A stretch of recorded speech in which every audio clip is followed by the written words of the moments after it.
La entrevista del Telematutino 11, gente importante a tratar temas importantes. ¿Y qué tema más importante que la economía?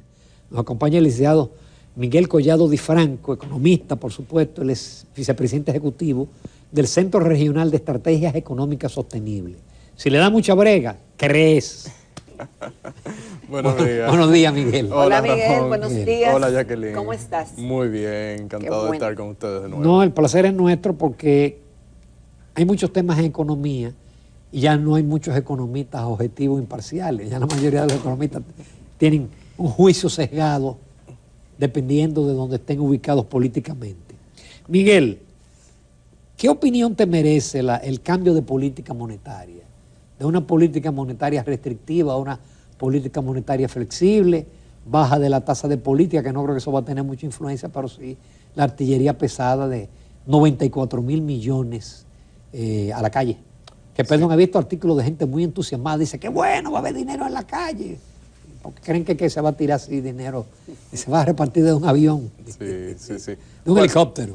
Bueno, hemos dicho era algo que ya se había condicionado a los agentes económicos de que iba a haber un cambio de política monetaria. Se había especificado en los comunicados de marzo y de abril que una vez que la inflación estuviera dentro del rango meta de las autoridades, que en este caso sería 4% más 1, pues se iba a producir este cambio. Como tú bien dices, el 31 de mayo pasado, la semana pasada, se produjo el anunciado cambio en la política, empezar a bajar la tasa, pero el día siguiente admitimos que nos sorprendimos cuando se anunció la política de la flexibilización en el crédito con 34 mil millones de pesos de encaje legal y 60 mil millones que se le prestarían a las instituciones de intermediación financiera para que a su vez lo prestaran a los agentes económicos. ¿Y por qué la sorpresa, porque Miguel? si bien, porque necesitamos recursos y ya había mucha queja de que había problemas.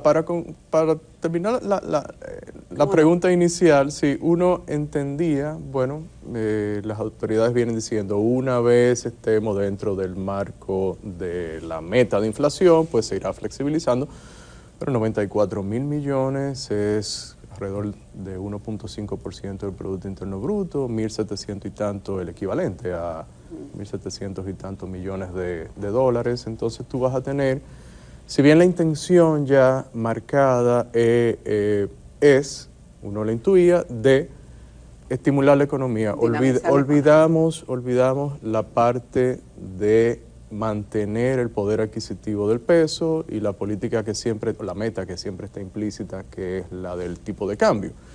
Entonces ya se da un giro en este sentido y lo que hay que advertirle a la gente es que son dos políticas excluyentes. Si bien tú vas a tratar de estimular por el lado del crédito la economía, bueno, pues ya en realidad la parte cambiaria y la misma reducción de la inflación, bueno, pues podrían verse afectadas por los montos que dije. En realidad son dos políticas excluyentes. Y yo creo que ese es el panorama general. Se ha priorizado la parte de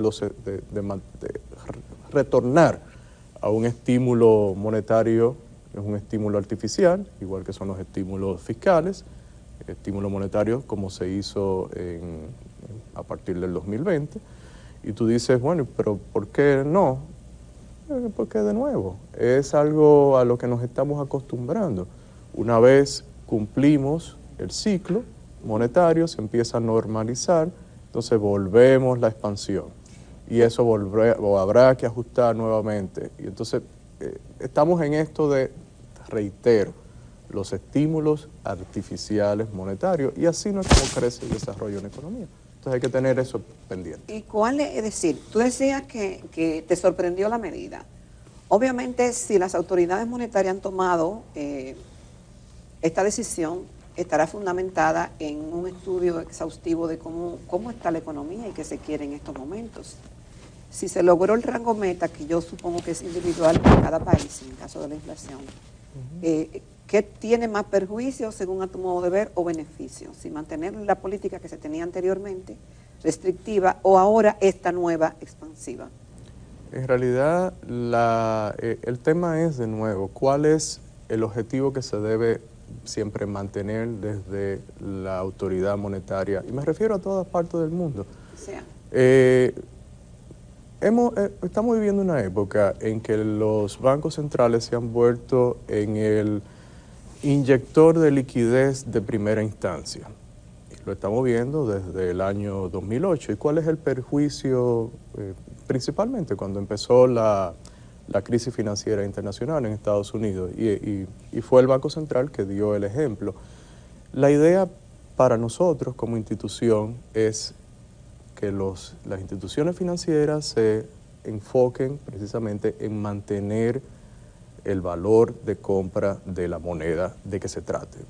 Se llame dólar, lira, libra, peso, como tú quieras. En realidad, quienes son más afectados por los procesos inflacionarios son los más pobres. Y esta medida, tú dices, bueno, las autoridades han dicho que se mantendría dentro de la inflación, dentro del rango meta, pero el rango meta es muy amplio, de 3% a 5%.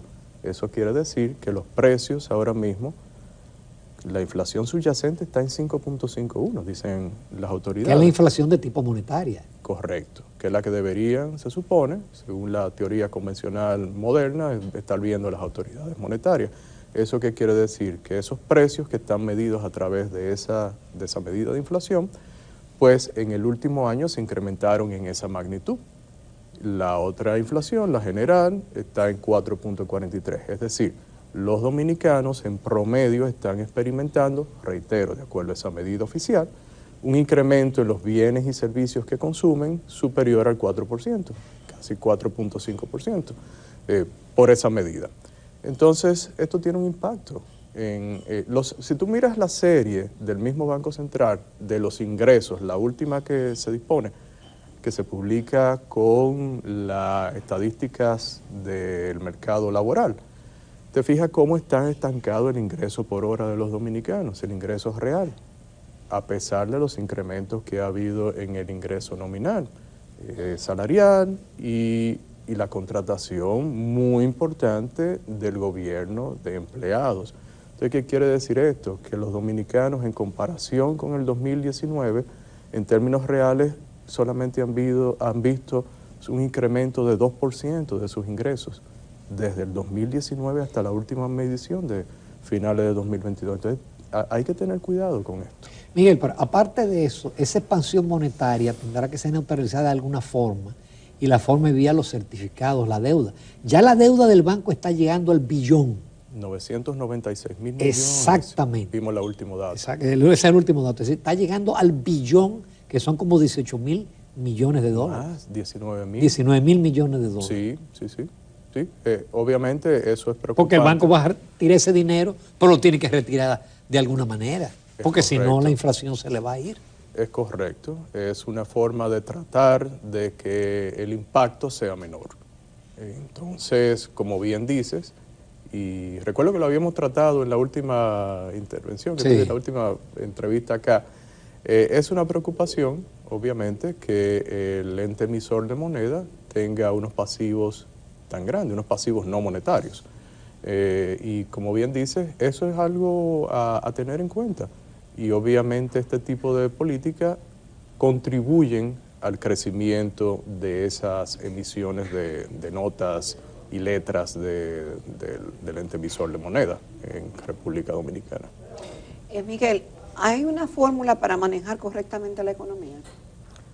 La fórmula en realidad es que cuando hablamos de fórmula, ahí nos vamos mucho al estatismo y en realidad la historia ha demostrado que los políticos, los funcionarios no tienen la información de toda la economía, que está muy dispersa entre los agentes económicos para poder hacer un control de la misma. Entonces, ¿cuál sería la regla general, la que subió de la pobreza a la humanidad a partir del siglo XIX, cuando tú ves la curva histórica de cómo se incrementaron, se dispararon los ingresos y se redujo la pobreza en ese momento de la historia, es crear las condiciones de tipo institucional, las condiciones de básicamente de cómo operan las reglas de juego los agentes económicos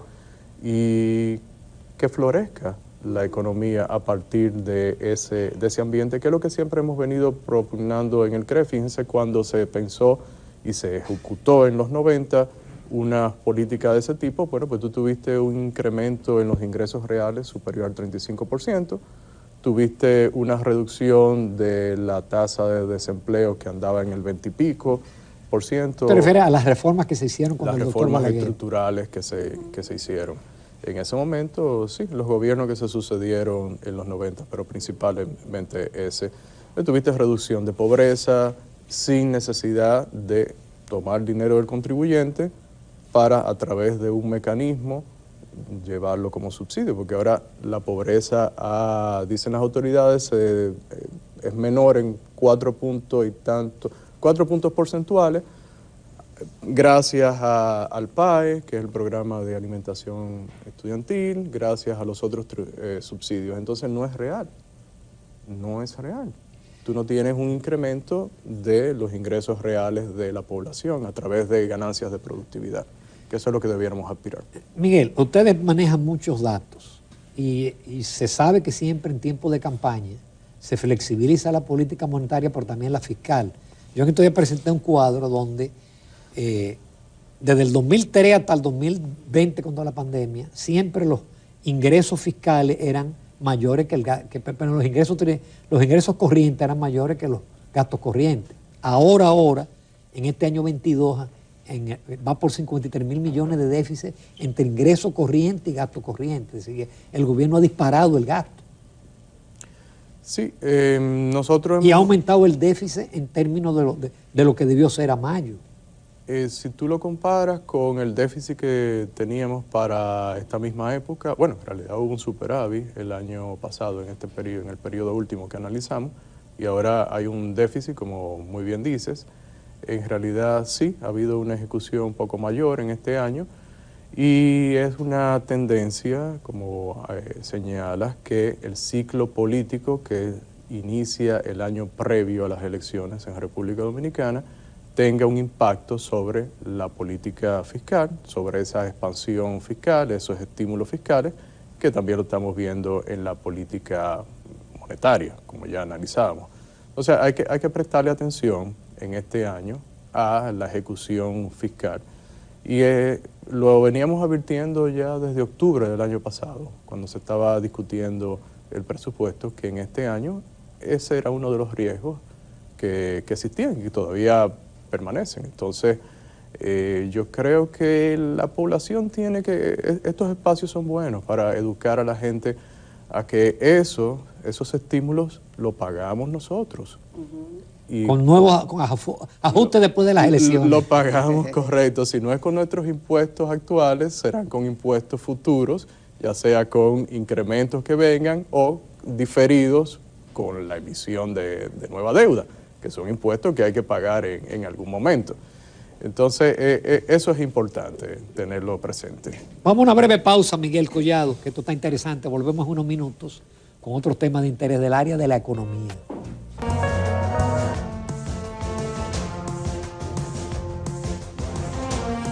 Continuamos en Telematutino 11. Esta mañana estamos conversando con el licenciado Miguel Collado Di Franco. Él es el vicepresidente ejecutivo del Centro Regional de Estrategias Económicas Sostenibles, CREES. Miguel, tengo que confesarte que estoy bastante confundida con tus declaraciones, en el sentido de que pareciera que tenemos una percepción errada de lo que es nuestra economía y de cómo estamos, porque hemos visto que nuestra economía crece, que crece con niveles de desigualdad, pero que es mejor que se crezca, que somos referentes en recuperación económica. Vemos los elogios que organismos internacionales hacen sobre nuestra economía. Pero si pareciera, según lo que dijiste, que ese crecimiento en cierta forma y esa bonanza es como artificial, o no con el nivel de conocimiento de lo que es la realidad. Entonces me preocupa, si nos pudiera aclarar. Sí, en realidad República Dominicana, si bien ha tenido crecimiento que ha venido de diferentes industrias como turismo, como zona franca, o en parte las mismas exportaciones nacionales, que es una economía diversificada, es una economía, a diferencia de otras de América Latina, que en muchas ocasiones dependen de materias primas y a veces una dependencia muy concentrada en un determinado tipo de materia prima o en una específica. La nuestra tiene ese privilegio, por decirlo de alguna forma. Y en realidad hemos sido, cuando nos dicen resilientes, es porque si se cae un sector, entonces hay otro que se puede recuperar más rápido o no se cae. Entonces, en el largo plazo, pues esa es una característica de la economía dominicana.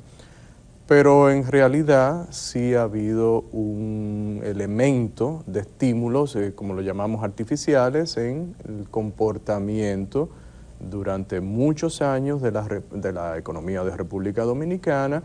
Lo hemos visto en el endeudamiento público, cómo se ha ido incrementando, y en el caso, tal vez no en ese largo plazo, ha sido más concentrado en una época reciente, en esos estímulos de sacar dinero a la calle por medio de préstamos a una tasa preferencial que determinan las mismas autoridades monetarias. Entonces, ha habido de los dos. De los dos componentes, no sé si me doy a entender ahí. El tema, lo que uno quiere advertir aquí es que lo que debemos de pensar en República Dominicana es en la parte estructural, la economía, la esencia de la economía, lo que verdaderamente permite la creación de riqueza, creación de bienes y servicios con valor, que, valga la redundancia, lo valoran los consumidores, ya sean dominicanos o extranjeros. Eso es lo importante. Lo otro es algo de corto plazo que en un momento hay que corregirlo.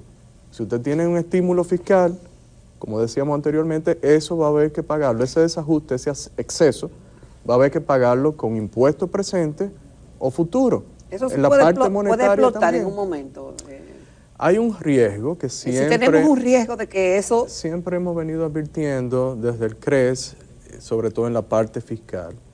Si tú tienes una política con la cual vas expandiendo la deuda, el stock de la deuda, que ya no solamente se limita, bueno, en la parte fiscal me refiero, pero también, como comentábamos en el segmento anterior, tienes el tema también de pasivos del ente emisor. Cuando tú consolidas eso, ya te representa más del 60%, pero ese no es el gran problema. Lo que vemos es que solamente por la parte fiscal fue presupuestado un porcentaje de 26% entre gasto de intereses como porcentaje de los ingresos tributarios. Eso quiere decir que se presupuestó que se iba a destinar 26 pesos de cada 100 que se recaudara. Eso es en mucho. los primeros 4 meses del año, el primer cuatrimestre, medimos a ver cómo andaba.